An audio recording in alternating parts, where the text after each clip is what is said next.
Emily gave me a mocking look after I told her I was quitting, but I just stared back quietly. We had been talking about the company's decision to cut costs, and they were focusing on people who were using overtime pay. Tom seemed to like the idea of saving money too. A week later, my phone kept ringing with calls from the company. When I picked up, the president asked, "Who are you?" I couldn't help but laugh at the question. I introduced myself as Lily Johnson, a 59-year-old employee with 37 years of hard work since college. I explained that I worked in administrative services, mainly helping busy company presidents with clerical work and tax issues. I was responsible for 45 clients, and the workload had become too much, even with help from a part-time worker. Still, I couldn't show weakness because these clients had been with us for a long time, and I was determined to keep going.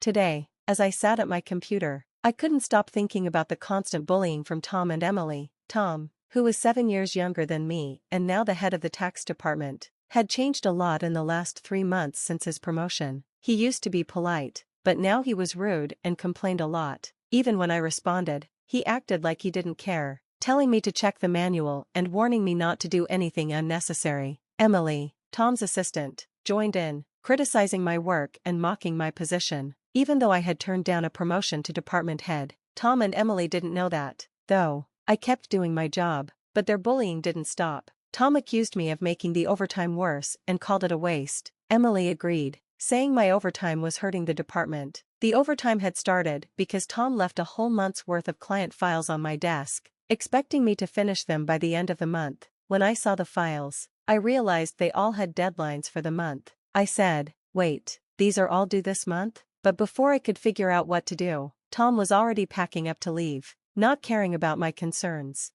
As Tom left the office, he casually said, "Take care," leaving me with a pile of urgent tasks. Emily followed him out, laughing mockingly, which only made the situation worse. I felt overwhelmed as I opened the client files on my desk and realized that some of them should have been Emily's responsibility. That made me understand why Tom had been bullying me. They wanted me to quit. My experience and knowledge in taxes made me more useful to others in the department than Tom was. Tom's rude attitude and unappealing appearance made everyone avoid him, except Emily, who seemed to stick close to him for strategic reasons. I realized that Emily's harassment wasn't personal. She was trying to get in Tom's good graces since he was in charge of evaluating the department's performance. Even with these challenges, I had to handle my tasks, including preparing tax declarations for my assigned clients. It felt like my workload would never end, but taking overtime would only lead to complaints from Tom and Emily, so I resigned myself to working extra hours without pay. Then, out of nowhere, I was called to the president's office. The company had recently changed leadership because the old president fell ill. The new president, the old president's son, didn't know much about the company. When I walked into his office, I saw Tom and Emily, both wearing unpleasant smirks. The president surprised me by saying, "Lily will need to resign by the end of this month." I was stunned and asked for an explanation. Apparently, Tom and Emily had accused me of overbilling for overtime, claiming that while others worked about 15 hours, I had worked over 80. The president, unaware of the true situation, seemed impressed with Tom and Emily's claim of zero overtime. The truth of the situation hit me hard. The extra overtime wasn't my fault, it was because I was doing Tom and Emily's work. But if I revealed this, it might look like I was bad at managing my time. So, I stuck to the facts and explained that I hadn't overbilled for overtime. I simply struggled to finish everything during regular hours. The president sighed, unsure of what to believe, but there was no proof to back up the accusations, so he couldn't do anything more. Still, he made it clear that they couldn't keep someone who worked at such a slow pace. Feeling defeated, he suggested I resign. It was clear he had already made up his mind.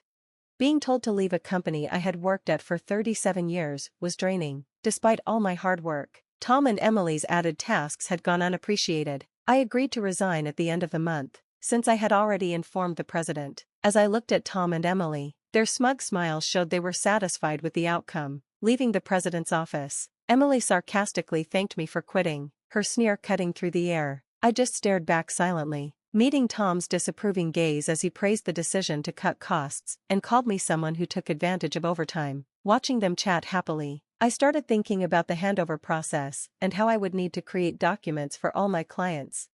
I made sure to say proper goodbyes and meet with those I could in person. For those I couldn't meet, I sent letters to inform them of my successor. A week after I resigned, I was relaxing at home when my phone rang. Seeing that it was the company calling, I hesitated since I had already taken care of my social insurance. But the constant calls from both the company and Tom and Emily's personal phones made me answer. When I picked up, the president urgently asked, "Who exactly are you?" I couldn't help but reply sarcastically, "Just an unemployed lady who resigned from the company, nothing else."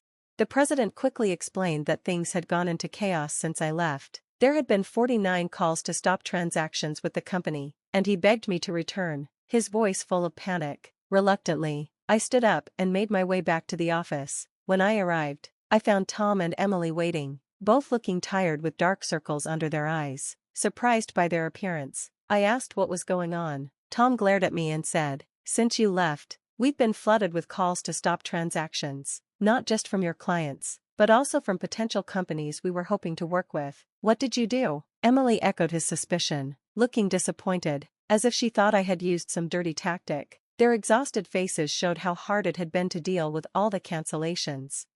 Although I hadn't manipulated the clients, I had a feeling I knew why the transactions had stopped. I muttered to myself, considering the inevitable cancellations. Tom immediately accused me, insisting I had planned something and ordered me to go to the president's office. He escorted me there forcefully. When we walked in, the president gave me a direct look, and Tom, with authority, said, "President, I brought her." Emily quickly followed, and they both ignored their accusing tone. The president asked me about the sudden halt in transactions after I left. I took a deep breath and explained, "Our clients don't need us to manage their taxes anymore. There are tax firms that offer cheaper services. They continued with us because of me." Tom snapped, questioning my value to the company, and Emily joined in, taunting me and challenging my worth. Undeterred, I explained my unique approach, offering personalized tax-saving strategies that our clients valued. Tom dismissed it as inefficient, arguing that their manual-based methods were more practical. The president sighed deeply, realizing the fundamental difference in our approaches. With a serious tone, he signaled something important was coming next. Suddenly, I received an unexpected call from my father, the former president. He informed me that some clients who had stopped transactions had gone straight to him to negotiate on my behalf. I hadn't anticipated clients going to such lengths for me. Dad emphasized how the tax department thrived because of my work. Not only had I managed my own clients efficiently, but I also helped my colleagues' clients, having knowledge that even Tom lacked. He mentioned that if I hadn't turned down the promotion, I would have been in a higher position than the department head by now. The current president looked regretful, his expression pained. Emily seemed shocked, probably realizing that I could have been her superior. The president apologized for initially asking me to resign and asked if I would consider taking back my resignation. According to Dad, I was indispensable to the company. While I appreciated the change in perspective, I was hesitant to accept. Before I could respond, Tom interrupted, clearly upset. He protested the president's decision, questioning why I was chosen over him. Emily joined in, praising Tom's leadership and expressing disbelief that I was preferred over him. The president then turned to them with a stern tone, revealing that since my resignation, many complaints had come from the tax department, with claims that Tom and Emily had been shifting their workload onto others. Tom's face turned pale as the president exposed that he had been assigning the preparation of client declaration forms to subordinates, including Emily's work for multiple clients. The president pointed out the irony, considering Tom had accused me of being a salary thief. Seeing Tom and Emily's pale faces, he continued by revealing rumors of their romantic involvement. Tom struggled to defend himself, claiming he was only mentoring Emily as her superior, but the president presented receipts from the accounting department, showing dining expenses filed by Tom. Tom, sweating and unable to explain, faltered. Emily, too, turned pale as the president accused them of neglecting their duties, inflating expenses, and violating company policy with their affair at the office.